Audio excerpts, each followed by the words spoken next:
tipo de problemas. Las privatizaciones fueron su gran caja chica, la fuente de su clientelismo. Vendió el país a precio de huevo roto, subvaluó empresas, nos dejó sin sectores estratégicos y descapitalizó el país, porque a los postores les dejó carta libre para hacer y deshacer a su antojo. Las privatizaciones fueron ideológicas, no correspondieron a una estrategia. Lo único que importó fue hacer caja a como diera lugar. Y esto es lo que se vendió: electricidad 68%, agricultura 35%, de la minería se vendió el 90% de las empresas estatales, en manufactura el 85.5% y de hidrocarburos el 68%. Todo por 9.221 millones de dólares, de los que solo ingresaron al Estado poco más de 6.000. La diferencia en gastos varios, impuestos, pago a burocracia dorada, saldos de empresas que no pagaron. Y de los 4.880 millones que gastó de la privatización, el 45% lo destinó a la compra de armamento de ese que ahora se cae y al pago de deuda externa, algo que por ley estaba prohibido. El dinero de la privatización debía ir al desarrollo social y a la pacificación interna. Vayamos con algunos hitos de la privatización. Petroperú se vendió por partes y se subvaluó. Ahora estamos pagando el precio más alto de la región en combustibles. La refinería La Pampilla se vendió el mercado más importante del país por 180 millones de dólares, cuando tenía unas utilidades anuales de 85 millones. Se vendieron los lotes petroleros con reservas aseguradas. Se vendieron los grifos uno a uno, como si fueran papayas. En concepto de alquiler, daban al Estado 38 millones de dólares anuales y se vendieron por 78. Otra filial de Petroperú, la naviera transoceánica, es otro caso de subvaluación. Los buques que tenía estaban en buen estado y estaban valorados en 85 millones de dólares, pero la CEPRI valoró la empresa en 21 millones de dólares. Nos quedamos además sin transporte nacional de combustible. Otro caso clamoroso es Solgas, también filial de Petroperú. Se vendió por 7 millones de dólares, cuando solo su edificio principal estaba valorado en 5 millones de dólares y tenía unas utilidades anuales de 2 millones. Esto fue en 1992. 4 años más tarde, en 1996, los que compraron a este precio la vendieron a Repsol por 50 millones de dólares.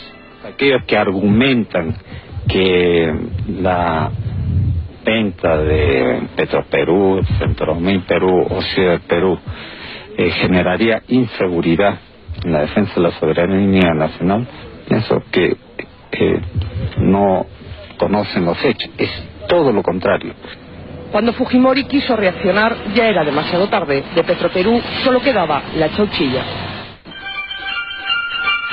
Aeroperú fue otra de las perlas de la privatización. Nos quedamos sin una línea de bandera nacional porque se vendió por vender al grupo Aeroméxico, que la liquidó al poco tiempo. La minería fue sin duda otra de las piezas angulares. Fujimori les dio un marco tributario que hasta ahora es el origen de muchos conflictos sociales. No puso límites a la contaminación. Paso Hierro Perú se presentó como el espaldarazo de la privatización.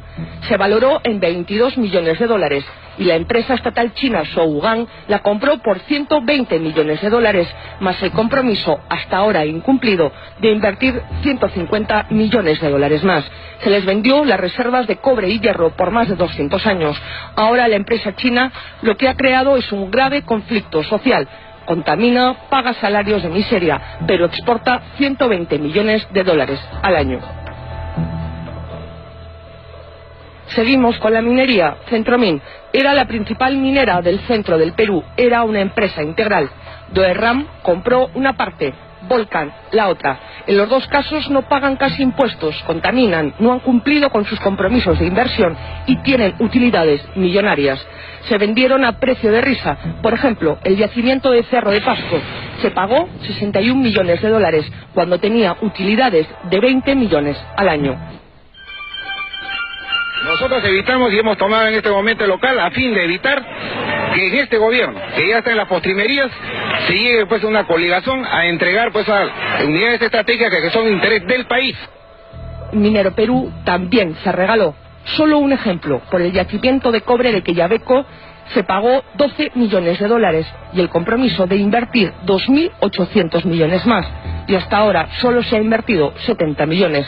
La misma empresa que compró Quellaveco pagó por un yacimiento en Chile, que era la tercera parte, 180 millones de dólares.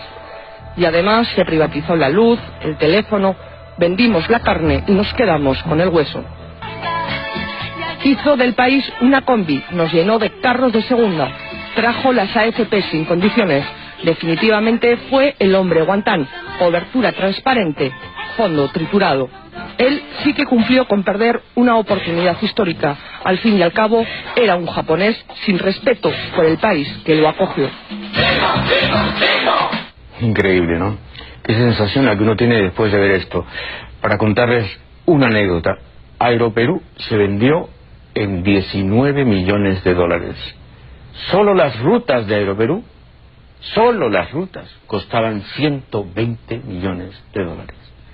Los tramposos mexicanos, los mafiosos mexicanos que la compraron, encima la usaron para lavar dinero y luego la cerraron. Yo quiero decirle al señor Kuczynski que él está debatiendo conmigo, no con mi padre. Muchas gracias.